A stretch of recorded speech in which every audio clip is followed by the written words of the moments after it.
अच्छा एक बात बताओ, ठाकुर जी की महिमा होती कैसे है? भक्तन से ही ठाकुर जी की महिमा है। ठाकुर जी की अपनी कोई महिमा नहीं। आप भक्तवत्सल हैं, आप करुणा निधान हैं, आप दीनानाथ हैं, वैसे ही ठाकुर जी वो कैसे हैं? भक्तन की वजह से। तो आज भक्त चरित्र कहेंगे। प्यारे गिरधर लाल जी कथा में बैठे हैं। हम तो आते ही थोड़े घबरा गए। हमने कही थी रथ ने ऊंचो रखी हो। क्यों? हम व्यासपीठ पे ऊंचे बैठे हैं, लाल जी नीचे। अभी भी वैसे हैं तो नीचे ही टेढ़ी टेढ़ी नजर तो देख रहे हैं मुझे। तू ऊपर बैठ गो है। हमारो बस नहीं व्यासपीठ ने बड़ी होती तो फिर भी हमने चौकी नीचे लगाई। मैंने कहा नेक तो ऊंचे करो। ये जो रथ आप देख रहे हैं, श्री महाप्रभु जगन्नाथ जी का जो रथ नंदी घोष निर्मित होता है, उसी के अवशिष्टों से बना हुआ रथ है। और ये जगन्नाथपुरी में ही सिद्ध होकर के आया है। प्यारे गिरधर लाल जी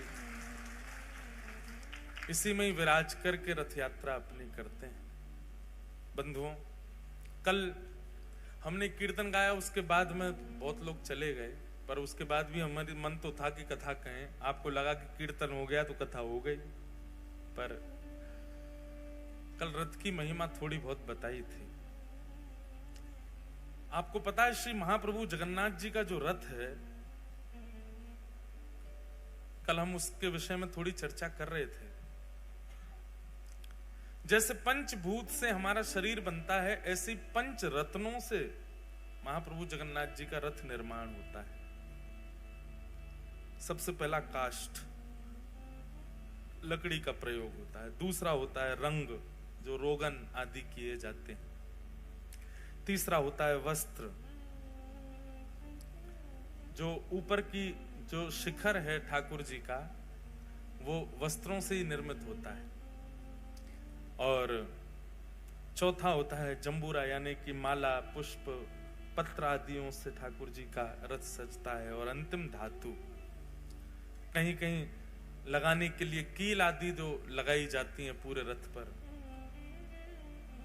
ऐसे पंच धातु, पंच वस्तुओं का प्रयोग रथ निर्माण में और पंच तत्व का प्रयोग मानव जीवन में। ये रथ हम सब मानवों के शरीर का ही प्रतीक है। सन्मुख विराजमान घोड़े, अब एक एक चीज का यहां पे भाव है। हमें कितने घोड़े दिखाई दे रहे हैं आपको? होते 5 हैं, क्योंकि एक अंतर ध्यान हो गया इनमें से। तो इस रथ को चलाता कौन है? बोले पंच इंद्रियां। और हर घोड़े के 4 पैर हैं। तो इसका मतलब क्या है कि उन इंद्रियों के 4 कामनाएं हैं। समस्त इंद्रियां किसको कहते हैं? ज्ञानेंद्रिय और पंचकर्म इंद्रिय, 2 प्रकार की इंद्रियां होती हैं। ये इंद्रियां ही हमको अपनी ओर खींचती हैं, और उसी दिशा में हम अपने शरीर को ले चलते हैं जहां हमारी इंद्रियां खींचती हैं। आप सबकी इंद्रियां ठाकुर जी ने खींच रखी, इसलिए आप कथा में आ रहे हो। यही विषयों की तरफ होती तो आप विषयी वस्तु की ओर जा रहे होते। इंद्रियां जहां की ओर मुड़ जाती हैं, शरीर वहीं जाता। मतलब घोड़े जहां जाते हैं, रथ वहीं जाता है। अनेक भावना रथ के ऊपर बताई गई, पर सबसे मुख्य भावना क्या है कि जगन्नाथ भगवान जब रथ पर आरूढ़ होते हैं, रथ की शोभा तभी होती है। बहुत ध्यानपूर्वक सुनिएगा। रथ की शोभा कब है? जब महाप्रभु उस पर विराजें। जैसे ही महाप्रभु रथ यात्रा अपनी विश्राम करते हैं और रथ से उतर करके श्री मंदिर में प्रवेश कर जाते हैं, उसी समय से ही रथ जीर्ण शीर्ण होना शुरू हो जाता है। जगन्नाथपुरी में 6 महीना की मेहनत में रथ बनता है। इतना परिश्रम करके लोग उसको बनाते हैं, पर कभी भी हर बार नया रथ बनता है। इतना विशाल रथ हर बार नया बनता है। क्यों? क्योंकि जगन्नाथ महाप्रभु के रथ से उतरते ही अपने आप उस रथ के जो अंग प्रत्यंग है वो टूटने लग जाते हैं। ये विशेषता है। उसके चक्र जीर्ण शीर्ण होने लग जाते हैं। कई राजाओं ने, कई बड़े बड़े उद्योगपतियों ने प्रयास किया कि श्री महाप्रभु जगन्नाथ जी के रथ को हम अपने शहर ले आएं, कहीं शो पीस में रखें, कहीं उसको सजा करके रखें। अगर इस प्रकार हो तो कितने रथ अभी तक ठाकुर जी हजारों वर्षों से रथ यात्रा कर रहे हैं, कितने रथ निर्माण हुए, कहां चले जाता है इतना बड़ा रथ?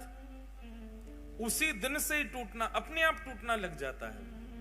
ये विशेषता है जगन्नाथ जी के रथ की। मानो मुझे और आप हम सबको संकेत कर रहे हैं ठाकुर जी, मेरे धारण करने पर ही शरीर रूपी रथ की महिमा है, इस शरीर रूपी रथ की योग्यता है। जिस दिन मैंने इस शरीर रूपी रथ का त्याग कर दिया तो फिर विश्वास मानो, तुम्हारी जितनी सुंदरता है, तुम्हारी जितनी योग्यता है, तुम्हारा जितना बल है, वो सब जीर्ण हो जाएगा, वो शीर्ण हो जाएगा। चाहे कितना भी परिश्रम करके तुम्हारा शरीर बना क्यों ना हो, उसकी योग्यता नहीं रह पाएगी।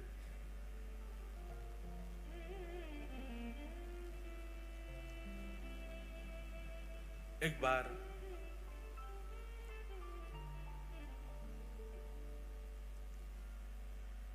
ठाकुर जी में और लक्ष्मी जी में विवाद हो गया आपस में। विवाद ऐसा हमारे आपके जैसा विवाद नहीं होता उन दोनों में। श्रीमद् भागवत में उसको नाम दिया गया प्रणय कलह। क्या दिया गया? प्रणय कलह। मतलब प्रेम भरी नोकझोंक होती है दोनों में। एक दिन लक्ष्मी जी से बैठे बैठे ठाकुर जी कुछ चर्चा कर रहे थे और चर्चा होते होते अपने आप लक्ष्मी जी बोले नाथ, भले ही आप जगन्नाथ हो, पूरा विश्व आपको वंदन करता है, पूजता है, आदि आदि सब बातें हैं, पर हमारी महिमा अलग ही है। अगर हमारी महिमा प्रकाशित हो जाए तो आपकी महिमा कम हो जाएगी। लक्ष्मी जी बोलती हैं ठाकुर जी से, बहुत ध्यानपूर्वक सुनिएगा। हमारी महिमा यदि प्रकाशित हो जाए तो व्यक्ति आपकी महिमा भूल जाएगा उतनी देर के लिए। ठाकुर जी बोले आप तो हैं ही श्रेष्ठ। भगवान को कोई अपनी महिमा की ज्यादा इच्छा नहीं होती। भगवान तो अमानिना मान देना, सबको मान देने वाले हैं, अपने मान की कभी इच्छा रखते नहीं। लक्ष्मी भैया ने जब ये बात कही कि हमारा यदि प्रकाश हो जाए तो आपका प्रकाश धीमा पड़ जाता है, ठाकुर जी बोले अच्छी बात है। लेकिन लक्ष्मी जी मानी नहीं, बोले नहीं मैं प्रमाणित करके बताऊंगी। अभी तो आपने ऐसे सहज में बोल दिया अच्छी बात है, मैं प्रमाणित करके दिखा दूंगी कि जहां मेरा प्रकाश हो जाता है वहां लोग आपकी महिमा भूल जाते हैं। भगवान बोले नहीं आवश्यकता नहीं। बोले नहीं आवश्यकता, मैं तो करके दिखाऊंगी। ठीक है। एक व्यक्ति की शव यात्रा जा रही थी, सब लोग उस शव को लेकर के जा रहे हैं। राम नाम सत्य है, गोविंद नाम सत्य है, गोपाल नाम सत्य है।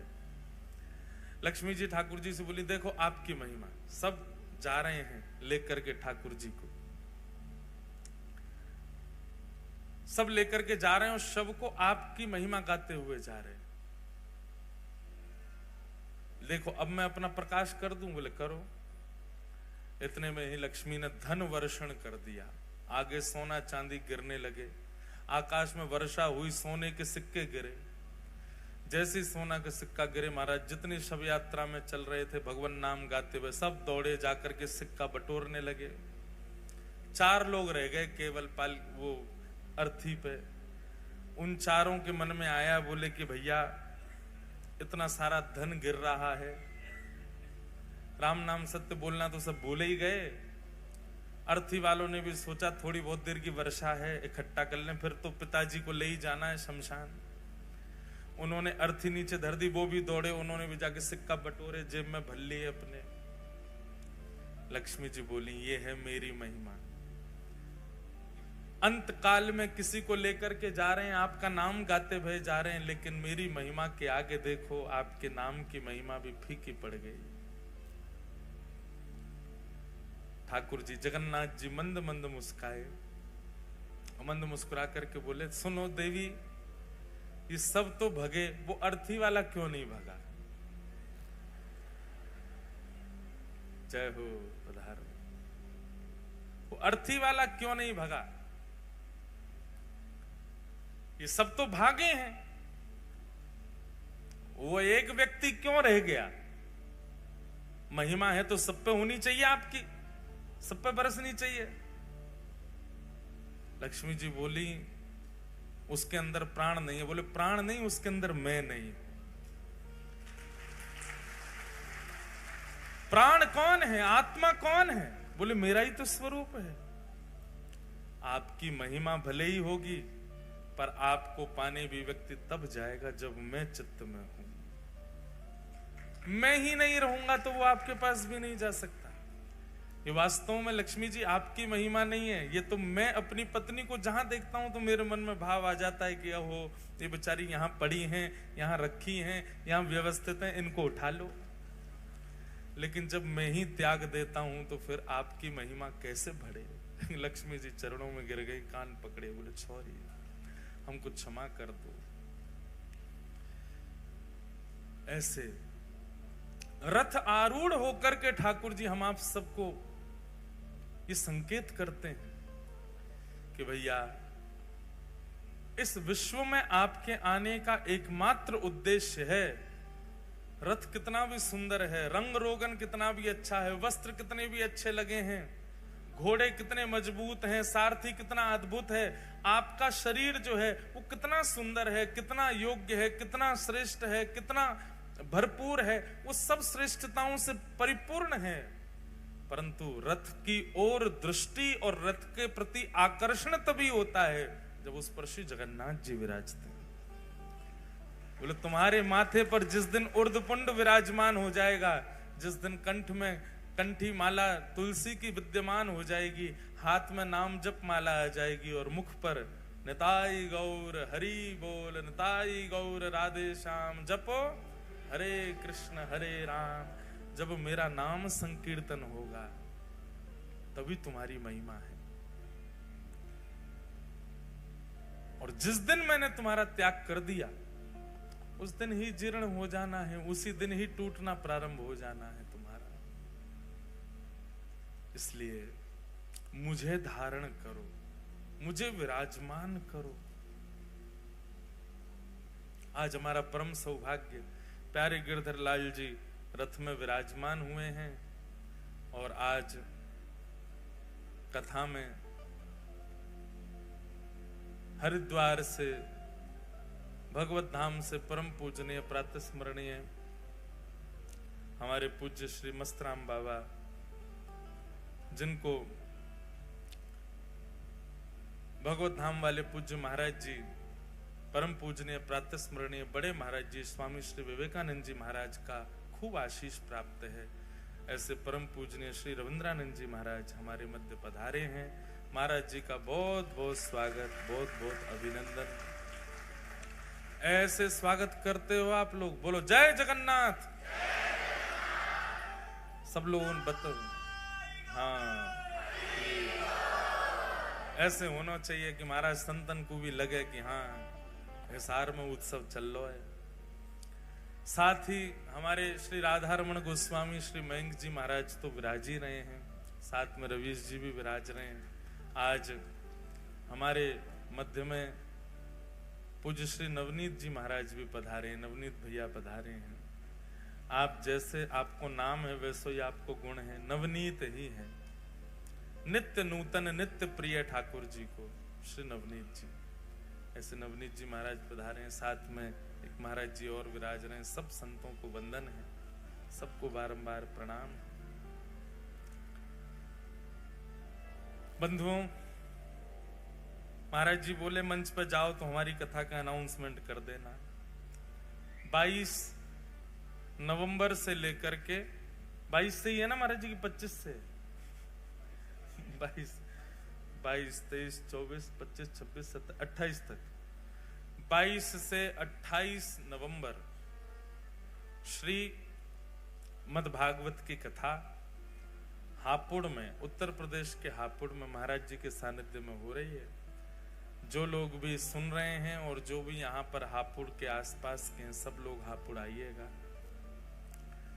बाकी कल की कथा जो है बंधुओं, वो सुबह 11 बजे से है, क्योंकि हमको कानपुर निकलना है कल ही, इसलिए आप लोग सब 11 बजे यहाँ उपस्थित हो जाना। उपस्थित तो आप लोग और जल्दी हो जाना। अच्छा, हम कथा में कहते हैं लाइट जाए तो ठाकुर जी आ गए। हाँ, जगन्नाथपुरी की बात है। जगन्नाथपुरी में कथा चल रही थी, तो जिस होटल में कथा थी उसके हॉल में वहां लाइट बहुत जा रही थी, क्योंकि रथ यात्रा का समय समीप था। लाइट कटती है जगन्नाथपुरी में बहुत, बार बार लाइट जाए तो सब श्रोता काले काले हो जाएं, अदृश्य हो जाएं। ना श्रोताओं को मैं दिखूं, ना श्रोताओं को, ना मुझे श्रोता दिखे। हम एक दिन गई लाइट तो सबरे बड़े निराश से हो गए, बोले लाइट क्यों जाती है। मैंने कि इस निराशा को खुशी में परिवर्तित करना है, ये तो रोज जा रही है। तो हमने क्या किया, जैसे लाइट जाती हमने कि कालिया आ गया, कालिया आ गया, जगन्नाथ जी आ गए, जगन्नाथ जी। सबके ऊपर जगन्नाथ। देखो आप लोग रंग बिरंगे दिख रहे हो, क्यों? क्योंकि प्रकाश है। जैसे प्रकाश चला जाए तो आप सब एक ही रंग में आ जाओगे, और वो क्या है? श्याम, श्याम वर्ण के हो जाओगे सब। इसका मतलब क्या? ठाकुर जी आ गए। तो कथा में ठाकुर जी आवे तो ठाकुर जी का भाई इतनी बल है, इतना योग्य है ठाकुर जी, इतनी शक्ति है उनमें कि बिजली कहाँ रुक पाएगी। पिक्चरों में दिखाते हैं भूत आते हैं तो टिमटिमाती है लाइट, ठाकुर जी आते हैं तो टिमटिमाती है लाइट, तो सब चला जाएगा। तो जगन्नाथ जी आ गए। मधुर चरित्र श्री जगन्नाथ जी का हम लोग सुन ही रहे हैं। कल हमने इंद्रद्युम्न राजा पर कृपा करके भगवान श्री जगन्नाथ प्रकट भये और अपने पूर्व के स्वरूप को ही श्री लीलाचल धाम में विराजमान किया। सब लीला चरित्र हम लोग कल सुन ही रहे थे। गोस्वामी तुलसीदास जी ने भगवान श्री जगन्नाथ जी का दर्शन किया। श्री जगन्नाथ जी के 4 द्वार हैं, उत्तर द्वार, दक्षिण द्वार, पश्चिम द्वार और पूर्व द्वार। इन द्वारों के भी अपने अपने महत्व हैं। पूर्व द्वार जो है उसको सिंह द्वार कहते हैं, जो कि धर्म का स्वरूप है। वहीं से ही प्रवेश होता है मंदिर में, उसको सिंह द्वार कहते हैं और वो धर्म स्वरूप माना जाता है। आपने देखा होगा कि सिंह, जो लोग गए जगन्नाथपुरी, सिंह द्वार से जब मंदिर में प्रवेश करते हैं तो सिंह द्वार में श्री पतित पावन भगवान विराज रहे हैं। जैसे ही आप भीतर प्रवेश करोगे, द्वार में प्रवेश करते ही इधर मतलब ऐसे जाओगे तो आपके दाहिनी ओर भगवान जगन्नाथ जी का एक स्वरूप होगा, छोटा सा। वो साक्षात जगन्नाथ जी, उनका नाम है पतित पावन भगवान। क्या नाम है? पतित पावन। उनके वहां विराजने के कई कारण हैं। मुख्य कारण तो यह है कि जगन्नाथ भगवान इतने दयालु हैं, इतने कृपालु ठाकुर जी हैं। उनको लगता है कि भाई भीतर आने में, मेरे दर्शन करने में बहुत समय लगता है, इतनी भीड़ होती है। और कोई व्यक्ति, कोई भक्त यदि अपने कार्य में व्यस्त है और वो जल्दीबाजी में मेरा दर्शन नहीं कर पा रहा है, तो उसके लिए ठाकुर जी द्वार पे ही बैठे, वहीं से देख के चला जाए। पतित पावन भगवान के दर्शन का फल साक्षात जगन्नाथ जी के दर्शन का फल है। अगर कोई व्यक्ति, बहुत ध्यान से सुनिएगा, सिंह द्वार से यदि प्रवेश करता है जगन्नाथ मंदिर में और पहले पतित पावन भगवान को देखता है, फिर भीतर जाके महाप्रभु जगन्नाथ जी को देखता है, तो उसके पुण्यों में गिनती 1 नहीं 2 होती है। कितने दर्शन किए? बोले 2 दर्शन किए। पहले पतित पावन भगवान के हो गए, फिर भीतर महाप्रभु जी के हो गए। तो मुख्य कारण तो यही है उनका मुख्य द्वार पर विराजमान होने का। अब जगन्नाथपुरी में आपको पता है, उड़ीसा एकमात्र ऐसा प्रांत है जहां पर केवल एक ही देव पूजे जाते हैं, जगन्नाथ। बाकी सारे प्रांतों में खूब सारे देवता हैं, उड़ीसा में केवल एक ही ठाकुर जी हैं, जगन्नाथ। वहां पर लिंगराज भगवान का भी मंदिर है, वहां पर देवियों का भी मंदिर है, पर हर मंदिर में आपको श्री जगन्नाथ जी मिल जाएंगे। कहीं चले जाओ, पूरे उड़ीसा में एकमात्र ऐसा प्रांत है पूरे भारत में जहां पर जगन्नाथ जी ही देव हैं और कोई देव नहीं। हरियाणा में आपके हिसार में ही होंगे 5-6 भगवान, आसपास में तो है ही है। हरियाणा में इतने सारे भगवान, कोई देवता की निंदा नहीं। भारत में इतने सारे देवों के मंदिर हैं, पर उड़ीसा में महाप्रभु जगन्नाथ, वहां पर विवाह होता है ना, हमारे यहाँ विवाह में अच्छी कैटरिंग वाले मंगाए जाते हैं, अच्छे भोजन बनाने वाले बुलाए जाते हैं, पर श्री जगन्नाथपुरी में सबसे बड़ा जो ब्याह होगा उसमें महाप्रसाद आता है। महाप्रसाद ही पाते हैं सारे, बाराती हो घराती हो, और महाप्रसाद का नियम है वो टेबल पर नहीं पाया जाएगा, उसको आसन पर बैठ के नहीं पा सकते। मतलब चाहे जितने लाख का तुम सूट पहन के आए हो, ब्याह में महाप्रसाद ही पाना, और महाप्रसाद नीचे बैठ के ही पाना है, उसी को पा करके सब लोग आनंदित होते हैं। तो जगन्नाथपुरी में विवाह तब तक संपन्न नहीं होता जैसे बड़े बूढ़ों का ब्याह होना चाहिए, बड़े बूढ़ों का आशीर्वाद मिले तब ब्याह संपन्न। ऐसे जगन्नाथपुरी में वर और वधू जो है वो जब तक श्री जगन्नाथ प्रभु को देख ना लें तब तक उनका विवाह संपन्न नहीं होता। अब विवाह बहुत बड़े ऊंचे स्केल पे हो रहे हैं, बहुत व्यस्तता हो जाती है, भागदौड़ बहुत होती है, तो बेचारे दोनों वर वधू बाहर से पतित पावन भगवान को देख के वहीं माला पहना देते हैं। दूसरा पतित पावन भगवान के बाहर विराजने का स्वरूप यह है कि जब म्लेच्छों ने भारत में आक्रमण किया और मंदिर ध्वस्त करने लगे, तो नियम बना दिए मंदिरों में कि भाई जो वैष्णव नहीं है, जो हिंदू नहीं है, उनको मंदिर में प्रवेश नहीं करने दिया जाएगा। और इसका कट्टर नियम तो श्री जगन्नाथपुरी में ही हो गया, वहां पर हिंदुओं को ही प्रवेश रहता है। लेकिन महाप्रभु श्री जगन्नाथ जी के तो अनेक विदेशी भक्त भी हैं, अनेक ऐसे भक्त हैं जो म्लेच्छ भी हैं। सालबेग वही म्लेच्छ था, और जब से श्री चैतन्य महाप्रभु और गौड़िया वैष्णव परंपरा, इनका तो दो ही इनके प्रमुख स्थान है, या तो वृंदावन या फिर जगन्नाथपुरी। तो गौड़िया वैष्णव परंपरा में तो अंग्ल देश के बहुत लोग हो गए, जगन्नाथ भगवान को सर्वस्व मानते हैं। उनके लिए महाप्रभु श्री जगन्नाथ जी पतित पावन रूप में बाहर ही बैठ गए, यहीं दर्शन कर लो हमारा। ऐसा शास्त्रों में वर्णन है, ऐसा जगन्नाथ जी की महिमा में भी लिखा है कि यदि कोई व्यक्ति पतित पावन भगवान का दर्शन किए बिना जगन्नाथ जी का दर्शन कर ले तो उसके पुण्य में 0 दर्शन काउंट होता है, दर्शन हुआ ही नहीं है उसको। लेकिन पतित पावन भगवान का दर्शन करके महाप्रभु को देखे तब उसके परिपूर्ण दर्शन माने जाते हैं। तो सिंह द्वार ये पूर्व द्वार है, इसी को धर्म द्वार कहा जाता है। दूसरा पश्चिम द्वार, इसको व्याघ्र द्वार कहा जाता है। इस द्वार से प्रवेश करने से कामनाओं की पूर्ति होती है, क्योंकि ये काम द्वार है। यदि किसी व्यक्ति की कोई कामना है तो वो पश्चिम द्वार से श्री जगन्नाथ जी का दर्शन करने के लिए जाए। जितने दिन जगन्नाथपुरी में है, जितनी बार प्रवेश करे पश्चिम द्वार से करे, तो उसकी जो भी कामना होगी महाप्रभु जगन्नाथ पूरी कर देते। काम द्वार।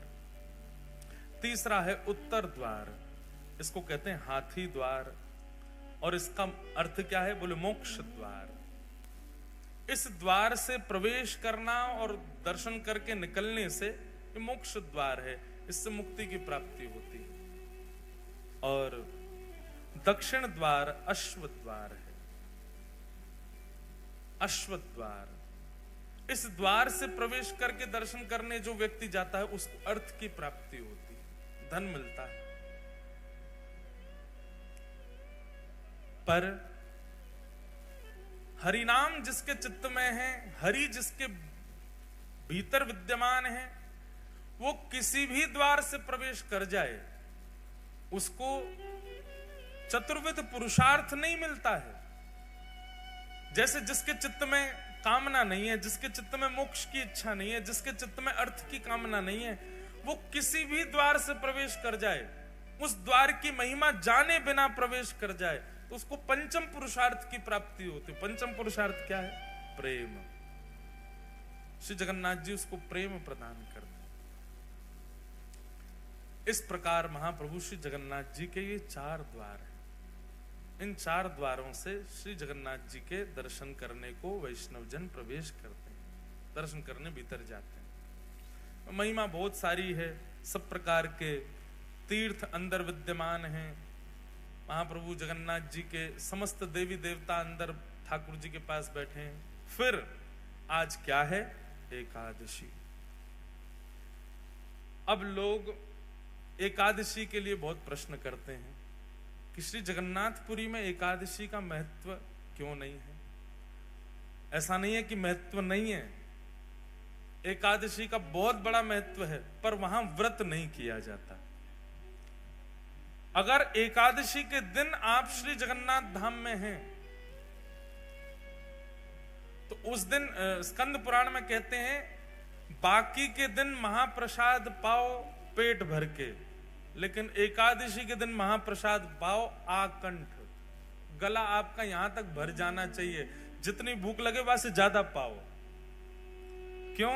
बोले एकादशी के दिन जगन्नाथ भगवान के नेत्र 1-1 फीट और बड़े हो जाते हैं। आंख खोल के देखते हैं आज मेरा प्रसाद कौन नहीं पा रहा है। वादा ना तो ठाकुर जी और ध्यान से देखे। तो एकादशी के दिन महाप्रसाद की बड़ी महिमा है। लेकिन याद रहे, जगन्नाथपुरी जाकर के यदि कोई व्रत करता है एकादशी का, तो उसकी संपूर्ण पूर्व की एकादशी निरस्त हो जाती है। इसलिए कई लोग मैंने देखे हैं ऐसे, वो बहुत निष्ठा रखते हैं एकादशी के प्रति, तो जगन्नाथपुरी जाकर के भी वो कहते हैं ठीक है महाप्रसाद है, हम माथे से लगा के थोड़ा ले, पर हम प्रसाद पाएंगे नहीं, हमारा नियम है, व्रत है। भैया स्कंद पुराण में स्पष्ट मना किया गया है, वहां व्रत मत रखो। अब इसके पीछे कारण सुनो क्यों। एकादशी के दिन अन्न में पाप का निवास होता है कि नहीं होता? एकादशी के दिन अन्न में पाप निवास करता है। और जगन्नाथपुरी का जो महाप्रसाद है, श्री जगन्नाथपुरी में जो रसोई में प्रसाद सिद्ध होता है, वो स्वयं लक्ष्मी सिद्ध करती। कौन सिद्ध करता है? लक्ष्मी जी के हाथ स्पर्श हो जाने के बाद में कोई अन्न में पाप निवास नहीं कर सकता। और दूसरी बात, लक्ष्मी जी के हाथ से निर्मित हुआ तो पाप तो बहुत दूर की बात है महाराज, उस प्रसाद के चारों ओर करोड़ों पुण्य घूमते रहते हैं। हमको मौका मिले हम इसमें प्रवेश कर जाएं। उसके बाद जगन्नाथ, जगत नियंता जगन्नाथ भगवान उसका भोग लगा रहे हैं, और हम उस समय एकादशी की प्रधानता मान रहे हैं। हम कैसे मान सकते हैं एकादशी प्रधान है उस दिन? हम एक नियम और बताएं, संतों की आज्ञा से बता रहे हैं। एकादशी आपका व्रत चल रहा है, आप हिसार में बैठे हो, आपका व्रत हो रहा है, आप निर्जला कर रहे हो, या जैसा भी आपका व्रत का स्वभाव रहता है वैसा आप व्रत कर रहे हो, बहुत अच्छी बात है, निष्ठा एकादशी की होनी चाहिए। उसी समय वृंदावन से, हमारे गिरिराज जी से कोई वैष्णव आए और वहां का 56 भोग लेकर के आए और आकर के आपके घर पर प्रदान किया। अब प्रसाद का नियम क्या है? प्रसाद जैसे ही आपके घर में आए, तुरंत उसमें से एक टूक आपको लेना ही चाहिए। क्यों? बोले प्रसाद आया है, आपने रख दिया फ्रिज में, आपने सोचा कल पाएंगे, कल तक जीवित नहीं रहे तो, रात में प्राण चले गए तो, अगले क्षण ही पधार गए तो। प्रसाद जैसे सन्मुख नेत्रों के सामने आ जाए, तुरंत उसको ग्रहण कर लेना चाहिए। अब एकादशी ये क्या करें? ये तो अन्न है। अगर आपने उस समय प्रसाद को अन्न माना तो आपकी एकादशी निरस्त हो जाएगी। उसी समय आपके सन्मुख जैसे ही प्रसाद आवे, तुरंत लीजिए और तुरंत लेकर के एक टुक मुख में धारण कर लीजिए। क्यों? वस्तु में पाप निवास करता है, व्यंजन में पाप निवास करता है, अन्न में पाप निवास करता है, प्रसाद में पाप नहीं रहता है। इसलिए प्रसाद के प्रति ये बुद्धि मत रखो। जगन्नाथपुरी में एकादशी व्रत नहीं करना चाहिए, पर मंदिर का ही प्रसाद पाना चाहिए, बाहर कुछ मत पा लेना, महाप्रसाद पाओ। लक्ष्मी ने बनाया है, जगन्नाथ का अधरामृत है, उसको पाने से तो एकादशी पुष्ट होती है, इसलिए वहां एकादशी व्रत का नियम नहीं। और सबसे बड़ी बात बंधुओं एक हमारी सुनिएगा, प्रसाद को कभी भी व्यंजन मत समझिए। प्रसाद चाहे जगन्नाथ जी का हो, चाहे राधारमण लाल जी का हो, राधा वल्लभ लाल जी का हो, बिहारी जी का हो, श्री गिरिराज जी का 56 भोग हो, उसके प्रति व्यंजन बुद्धि, उसके प्रति पदार्थ बुद्धि बिल्कुल मत रखिए। उसमें स्वाद आ रहा है तो ज्यादा पाना, ऐसा भी भाव मत रखो। साक्षात ठाकुर जी का स्वरूप है, उसी भाव से ही उसको सेवन करना चाहिए। मूलतः एकादशी अन्न के लिए है, प्रसाद के लिए नहीं। इसलिए जगन्नाथपुरी में एकादशी का नियम नहीं है, वहां नहीं करना चाहिए। कई कथाएं आती हैं, जिन जिन लोगों ने एकादशी नियम रखने का प्रयास भी किया, श्री जगन्नाथ जी ने उनको तुरंत ही अवगत भी करा दिया कि भाई तुम यहां एकादशी मत करो, एकादशी करनी है दुनिया में करो। अब लेकिन कई बातें आती हैं, बहुत सारे प्रकार के भाव आते हैं। एक जगह ऐसा भाव आता है कि श्री जगन्नाथ भगवान जो हैं वो साल भर तो दाल भात पाते ही पाते, महाप्रसाद पाते हैं, लेकिन स्नान पूर्णिमा के बाद जब ठाकुर जी अस्वस्थ हो जाते हैं 15 दिन के लिए, रथ यात्रा से पहले श्री जगन्नाथ भगवान अस्वस्थ होते हैं, तो 15 दिन ठाकुर जी महाप्रसाद का भोग नहीं लगाते, तो मतलब अपनी साल भर की जितनी एकादशी ठाकुर जी तब ही कर लेते हैं, अपनी सबरी एकादशी ठाकुर जी उन्हीं दिनों में ही कर लेते हैं। मतलब जब श्री जगन्नाथ भगवान अस्वस्थ अवस्था में होते हैं और यदि किसी व्यक्ति का जगन्नाथपुरी में अनेक एकादशियां व्यतीत हुई हैं, ऐसे व्यक्ति को उन 15 दिनों तक उसको भी व्रत नियम करना चाहिए, क्योंकि जगन्नाथ जी प्रसाद नहीं पा रहे हैं तो हम भी नहीं पाए, हमारी भी एकादशी पुष्ट हो जाए उसी में, ऐसी भी भावना है। अस्वस्थ क्यों होते हैं श्री जगन्नाथ भगवान? भगवान को कभी अस्वस्थता हो सकती है? श्री ठाकुर जी के ऊपर कभी किसी भी प्रकार की अस्वस्थता का भाव कैसे आ सकता है? वो साक्षात महाप्रभु हैं। तब प्रसंग सुनाया जाता है भक्त श्री माधव दास जी का। श्री जगन्नाथ भगवान के परम वैष्णव भक्त हुए श्री माधव दास। बहुत सुंदर चरित्र है। कन्नौज के एक विप्र कुल में जन्म हुआ श्री माधव दास जी का। बहुत ध्यान पूर्वक सुनो, जिनको कथा पता है अच्छी बात है, जिनको नहीं पता है वो सुनो, जिनको पता है वो फिर से सुनो।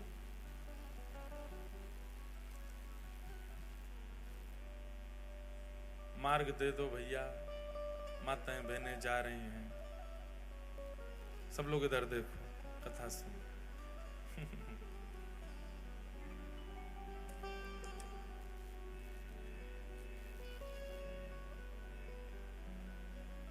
कथा से कोई जाता है तो मन तो होता है कि इनको पकड़ के बैठा दें, पूछ लें भैया क्यों जा रहे हो, पर सबके अपने अपने काम होते हैं। लेकिन फिर मन में बात आती है कि भाई 7 दिन की कथा हो तो ठीक भी लगे, 4 ही दिन को आए फिर भी जा रहे हो, अब तो बैठ जाओ, अब मत उठना कोई। हाँ, अब जो उठ गए वो चले जाओ, जो नहीं उठे वो बैठे रहना। ध्यान से सुनो। श्री गिरधर लाल जी रथ में बैठे हैं आप लोगों के लिए, इसलिए भाव से कथा सुनो। बोलो गिरधर लाल प्यारे की। कन्नौज के विप्र कुल में जन्म हुआ किनका? माधवदास। श्री माधवदास जी का चरित्र आता है कि आप बड़े विद्वान थे, आपका विवाह हुआ, और विवाह के उपरांत आपकी पत्नी ने एक पुत्र को जन्म दिया। बालक का जन्म होते ही किसी कारण से पत्नी की मृत्यु हो गई, और पत्नी की मृत्यु होने पर पूरा घर बड़ा उदास, निराश, हताश हो गया। माधवदास जी ने संस्कार आदि किए, और उसके बाद ऐसी विरक्ति आई माधवदास जी को। विरक्त तो पहले से ही घर वालों ने ब्याह करा दिया था, विरक्ति तो उनके चित्त में थी, परंतु पत्नी की मृत्यु से अब और ज्यादा उनकी विरक्ति जो है वो प्रगाढ़ हो गई। उन्होंने मन में विचार कर लिया कि अब सब तज हरि भज, सब छोड़ छाड़ के ठाकुर जी को भजेंगे। एक बात कहें बंधुओं, माधवदास जी के चरित्र में नहीं कह रहा हूं, अपने विषय में, हम आप सब लोगों के विषय में कह रहा हूं कि हम प्रतीक्षा क्यों करते हैं कि जब कुछ घटना घटे तो ही हम ठाकुर जी के शरणागत हों। प्रतीक्षा मत करो घटना की। वास्तव में कोई घटना होने के बाद, ठोकर लगने के बाद, या फिर किसी प्रकार की स्थिति आने के बाद जब हम भगवत सन्मुख होते हैं, ठाकुर जी को अच्छा तो लगता है पर उतना प्रिय नहीं लगता। लेकिन कोई व्यक्ति सर्व व्यवस्था होने के बाद भी, सब कुछ सुमंगल होने के बाद भी ठाकुर जी को शरणागत हो जाता है, तब ठाकुर जी को बहुत प्रिय लगता है। तब लगता है ठाकुर जी को, हाँ ये प्रेम मेरे लिए वास्तविक है। कोई व्यक्ति आपसे प्रेम इसलिए कर रहा है क्योंकि उसका मन नहीं लग रहा। कोई व्यक्ति आपसे प्रेम इसलिए कर रहा है क्योंकि उसके प्रेम के पीछे एक कारण विद्यमान है, एक कारण है जिसके कारण वो आपसे ब्याह कर रहा है। जैसे कि विवाह संबंधों में भी अगर कन्या ने आपसे विवाह किसी कारण से किया, चाहे आपके धन के लिए किया, चाहे आपकी संपत्ति के लिए किया, चाहे किसी और कारणों से किया, तो कारणों से हुआ संबंध आपको पता लगने पर इतनी प्रसन्नता नहीं होती, क्षोभ होता है चित्त में। ऐसे ठाकुर जी जब अपने शरणागत को देखते हैं तो शरणागत को देख करके ठाकुर जी तुरंत नेत्र बंद करके विचार करते हैं कारण क्या है इसकी शरणागति का। और जब कारण ठाकुर जी को पता चलता है, ओहो जीवन में दुविधा है, सब जगह ठोकर खा खा के बेचारा परेशान हो गया है, सब जगह विश्वास करके देख लिया लेकिन फिर भी इसको अविश्वास मिला है, सब जगह से ऐसा हो करके अंत में मेरे शरण में आया, तो ठाकुर जी मुस्कुराते तो हैं पर प्रसन्न नहीं होते। लेकिन कोई व्यक्ति बिना किसी कारण के ठाकुर जी के सन्मुख चला जाए, बिना किसी कारण के ठाकुर जी का हो जाए, वो अति प्रिय होता है। अकारण प्रेम करो, अहेतुकी भक्ति करो ठाकुर जी की। किसी घटना की प्रतीक्षा मत करो कि वो हो तो ही हम ठाकुर जी के सन्मुख जाएं। अब घट गई है, उसके बाद आ चुके तो अब बुरा नहीं मानो, अब उनके लिए माधवदास जी की कथा सुनो। तो माधवदास जी का जीवन कैसा, वो तो पहले से ही शरणागति चाहते थे पर घर वालों के कारण ब्याह किया। पुत्र का जन्म हुआ, पत्नी मर गई, सब छोड़ करके शरणागति लेना चाहते थे ठाकुर जी की, पर तभी अपने छोटे बालक को देखा। और घर वाले भी कहते थे अब ये इसका पालन पोषण कौन करेगा, इसका बेचारे का क्या अपराध, इसका क्या दोष, ये कैसे रहेगा। तो माधवदास जी का एक सूक्ष्म ममत्व उसके प्रति होने लगा, उसको अपने चित्त से लगा करके रखते। सोचते तो थे क्या करूं, घर वाले कहते एक और ब्याह कर लो। बहुत पीछे पड़ने लगे घर वाले, तो माधवदास जी ने एक दिन कह दिया, आप सब लोग जो मेरे पीछे पड़े हैं कि ब्याह कर लो ब्याह कर लो, मुझे आप सब आश्वासन दे दीजिए और आश्वासन करते हुए ये बता दीजिए कि अब मेरा जिससे ब्याह होगा वो कभी नहीं पधारेगी और उससे होने वाली संतान भी कभी नहीं पधारेगी, तो मैं ब्याह करूंगा। सारे रिश्तेदार पीछे हो गए, ये कैसी बात है, ये कैसी बात है। बोले नहीं, आप कह दो कि वो नहीं मरेगी तो मैं ब्याह कर लूंगा। कोई भी इस बात पर लिखने को राजी नहीं हुआ। माधवदास जी बोले तो फिर मैं ब्याह नहीं करूंगा। रही बात इस बालक की, तो मैं इसका पोषण करूंगा। माधवदास जी उस बालक को लिए घूमते रहते। एक दिन एक बगीचा में आप बैठे थे, बालक गोद में था, मन में सोच रहे थे कि और कोई उपाय नहीं है क्या ब्याह के अलावा इस बालक के पोषण का, जिससे मैं शरणागति ग्रहण कर लूं। ये चिंतन उनका चलता ही रहता था। तभी आपने क्या देखा, सामने वृक्ष पर एक घोंसला है, उस घोंसले में से एक चिड़िया का एक अंडा छोटा सा जोर से हवा चलने पर नीचे गिरा, और जैसे ही वो नीचे गिरा माधवदास जी उसको देख रहे थे। माधवदास जी उठ करके उसको बचाना चाहते थे, पर तभी क्या देखा, नीचे सूखे पत्तों का ढेर था और वो अंडा आकर के उस पर गिरा और बच गया, कोई उसकी दुविधा नहीं हुई। थोड़ी धमक लगने पर अंडा फूट गया, उसमें से बालक बाहर आ गया। वहीं के कीड़े मकोड़े जो थे उनको चुग करके पाने लगा। माधवदास जी के मन में बात आई, बोले हम बेफिजूली की चिंता करते हैं कि इसको कौन पालेगा, इसको कौन रखेगा, इसको कौन संभालेगा। सबका रक्षक जगन्नाथ है तो वो सबको संभालता है। मैं तो दौड़ा था कि मैं अंडा पकड़ दूं, लेकिन नीचे ठाकुर जी ने पहले ही किसी के द्वारा पत्तों का ढेर रखवा रखा है, उस पर गिर करके वो बालक बच गया और उसके बाहर आते ही उसको प्रसाद भी मिल गया, उसको अपना भोजन पेट भरने के लिए सामग्री भी मिल गई। ना तो इसकी मां इसके पास है, ना इसके पिता इसके पास है, इसका पालन भी तो हो रहा है। कौन कर रहा है? बोले जगन्नाथ कर रहा है। मैं क्यों चिंता करता हूं अपने बालक की?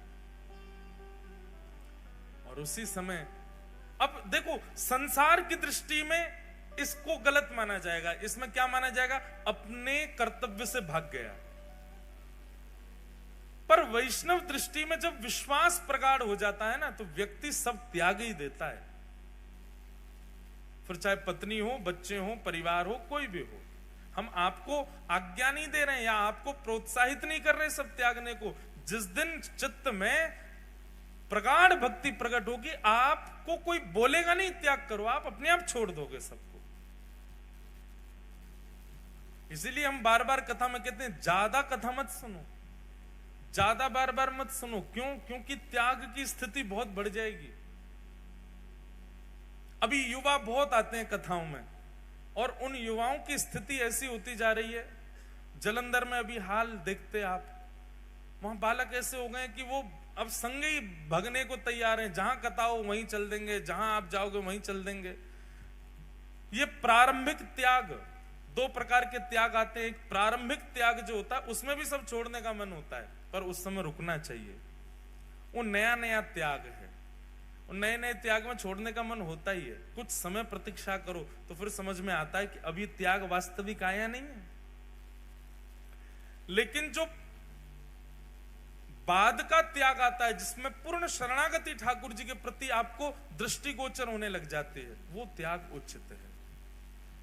उसमें आपको चाहे कितना भी ज्ञान दे दिया जाए, कितना भी बता दिया जाए, आपके चित्त में एक विश्वास प्रकट हो चुका है कि नहीं, मेरे तो सर्वस्व राधा रमण हैं, मेरे तो सर्वस्व राधा वल्लभ हैं, मेरे तो सर्वस्व बांके बिहारी हैं।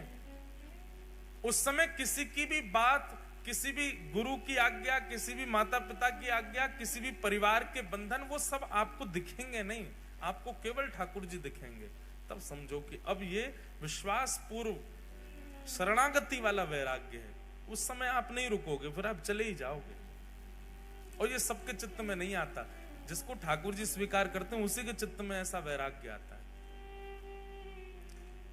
माधवदास जी के चित्त में आ चुका था। अपने पुत्र को परिवार के हवाले छोड़ करके श्री माधवदास जी जगन्नाथपुरी चले गए और महाप्रभु श्री जगन्नाथ जी की शरण ग्रहण कर ले।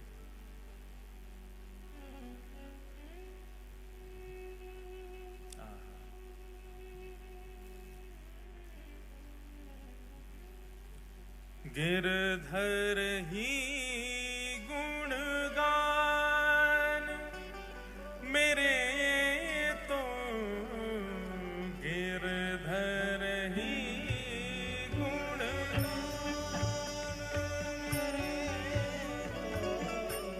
गिरधर ही गुणगान मेरे तो, गिरधर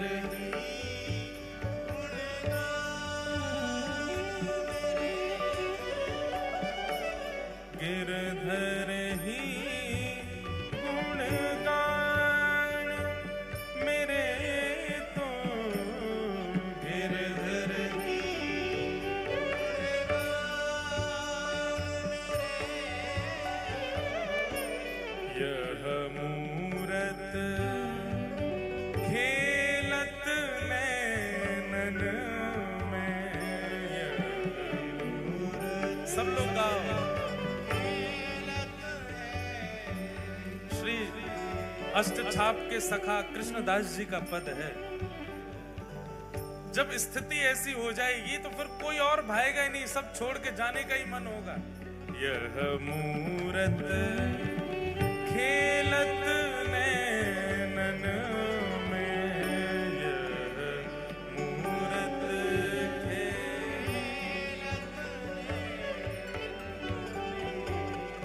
यही हृदय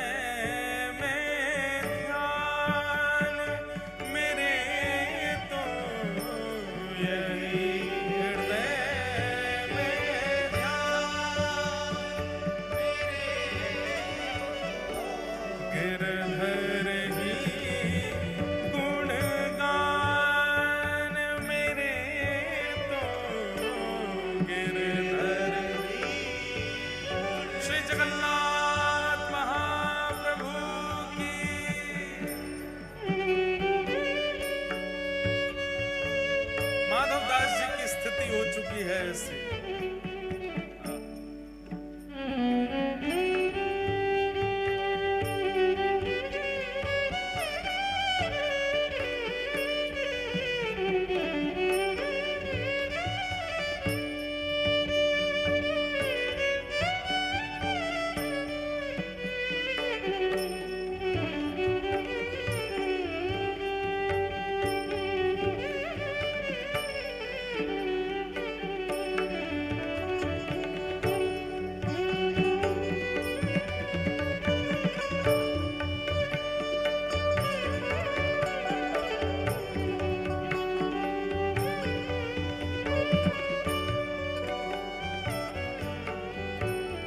सब लोग शब्द सुन करके गाना मेरे साथ।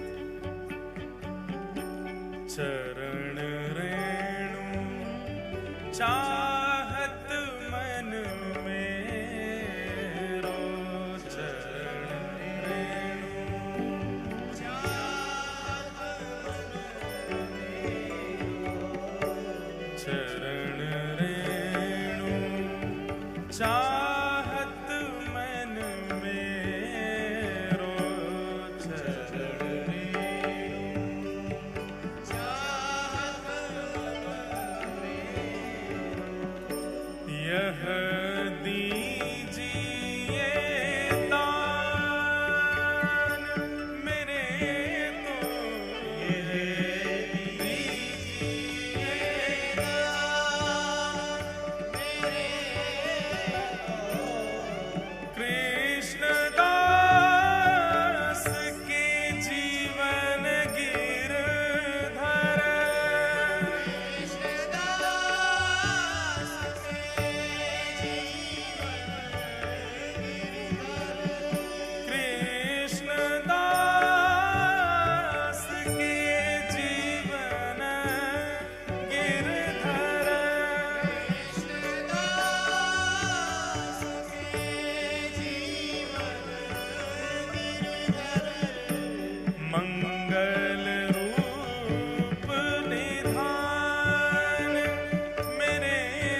और ये पद स्थिति बताता है उस व्यक्ति की जिसके सर्व कृष्ण धन कृष्ण मन कृष्ण ही हमारो धन, आठों याम ऊधो हमें कृष्ण ही सो काम है।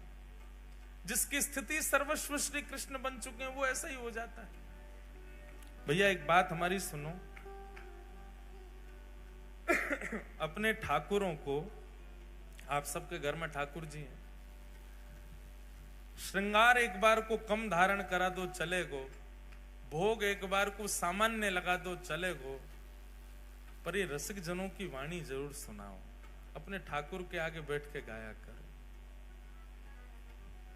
मैं कथाओं में कहता हूं बार बार, इन पदों को सुनकर के ठाकुर जी प्रकट हो जाते थे और सामने खड़े खड़े कृष्णदास गा रहे हैं और ठुमक ठुमक करके श्रीनाथ जी नृत्य कर रहे हैं, सूरदास जी गा रहे हैं, ठाकुर जी थोड़ी पे हाथ धर के सामने बैठ के सुनते थे, कुम्मन दास जी गा रहे हैं, ठाकुर जी लपक के गोद में कूद पड़ते,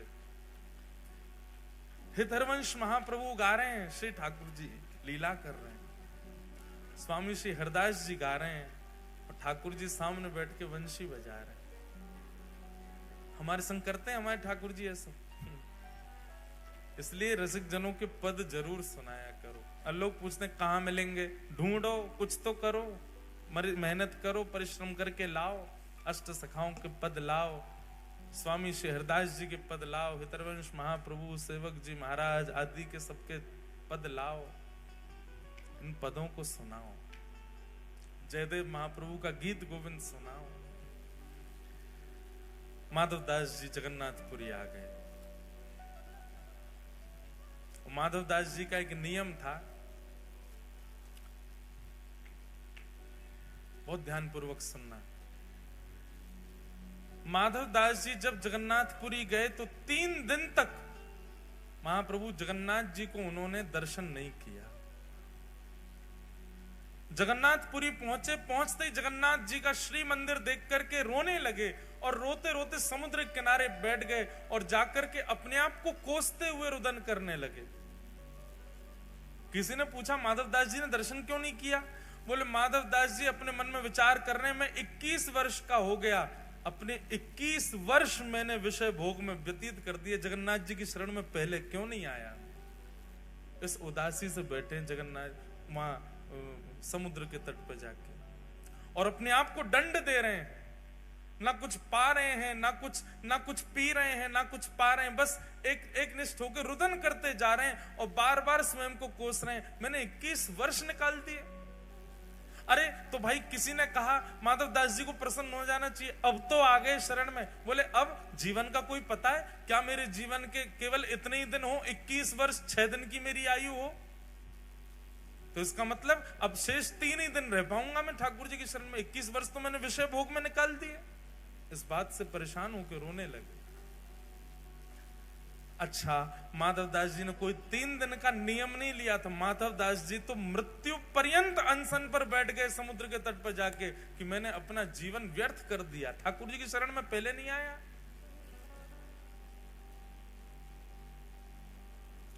तीन दिन बाद महाप्रभु जगन्नाथ जी ब्रह्मवेदी पर बैठे हैं, महाप्रसाद सामने रखा है, लक्ष्मी मैया हाथ जोड़ करके खड़ी हैं, ठाकुर जी से कह रही हैं नाथ भोग आरोग हो। जगन्नाथ प्रभु कह रहे हैं देवी इच्छा नहीं हो रही। क्यों? आप तो जगन्नाथ हो, आप तो प्रसाद देखते ही महाराज हाथ लंबे कर लेते हो, दूर दूर से पाने लग जाते हो, और आज आपको इच्छा नहीं हो रही, क्या बात है? महाप्रभु जी कहते हैं एक मेरा भक्त सब छोड़ के आ गया, सब त्याग करके आया, त्याग करके मेरे शरण में आया है, लेकिन इस बात की ग्लानि में बैठा है कि इतने वर्ष मैंने क्यों संसार में विषय भोग भोगे, और वो भूखा प्यासा 3 दिन से पुरी में समुद्र के तट पर बैठा है। मुझे उसकी याद आ रही है, मुझे भूख नहीं लग रही है, तुम कुछ करो, उसके पास प्रसाद भिजवाओ, वो पाएगा तब मैं प्रसन्न होऊंगा। लक्ष्मी जी ने स्वर्ण के थाल में महाप्रसाद को, जबकि थाल में कभी महाप्रसाद नहीं पाया जाता, थाल में प्रसाद केवल ठाकुर जी पा सकते हैं जगन्नाथपुरी में, बाकी सबको तो पत्रों में पाना पड़ता है, मट्टी के बर्तन में पाना पड़ता है, थाल में कोई प्रसाद नहीं पाता।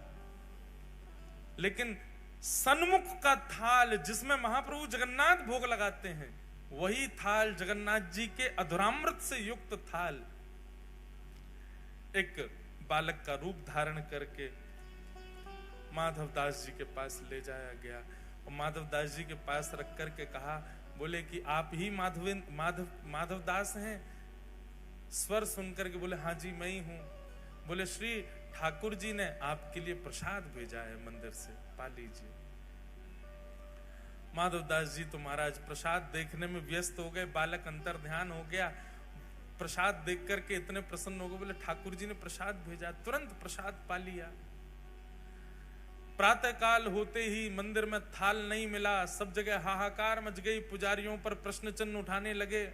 गजपति महाराज ने पुजारियों को खड़ा किया, थाल कहां गया ठाकुर जी का? सब बोले हमने तो भीतर ही पधराया, पता नहीं कहां गया।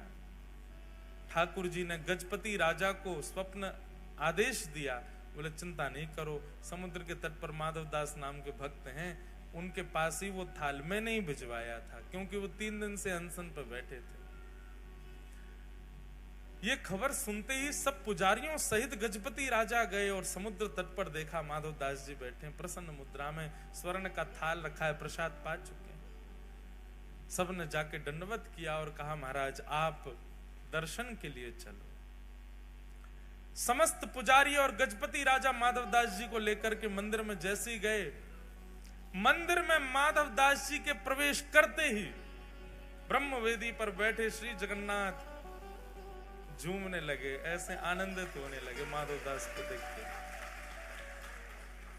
बंधुओं, हम सबने झूमते हुए ठाकुर जी को देखा है जब वो रथ पे जाते हैं, पर जैसे ठाकुर जी वो रथ पे जाते हुए झूमते हैं पंडा पुजारियों के संग, ऐसे ठाकुर जी वास्तव में अपने अनन्य भक्तों को देख के ब्रह्मवेदी पर झूमने लगते थे।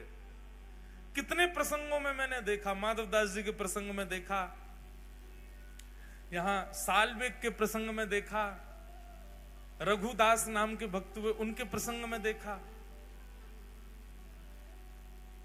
ठाकुर जी ऐसे झूमते थे, मस्त मदमस्त हो जाते, जैसे मानो कोई वस्तु हो। अब हमारे जो जगन्नाथ जी है ना भागवत जी वाले, ये भी झूम जाते हैं। कई बार कथा में जोरदार कीर्तन होता है तो जोर से माइक बजता है तो ये भी ऐसे झूमते हैं, कभी कभी दिखते हैं। तो ठाकुर जी झूमने लगे माधव दास को, और जैसे ही झूमने लगे सब पंडा पुजारी जय जयकार करने लगे, हरि हरि बोलो, हरि हरि बोलो। महाप्रभु प्रसन्न हो गए माधव दास को देख करके। माधव दास जी ने प्रथम दर्शन किया श्री जगन्नाथ जी का, नेत्रों में अश्रु भर आए, ठाकुर जी को निहारते रहे, दर्शन किया। अब नित्य माधव दास जी दर्शन को जाने लगे। बहुत सुंदर चरित्र है माधव दास जी का।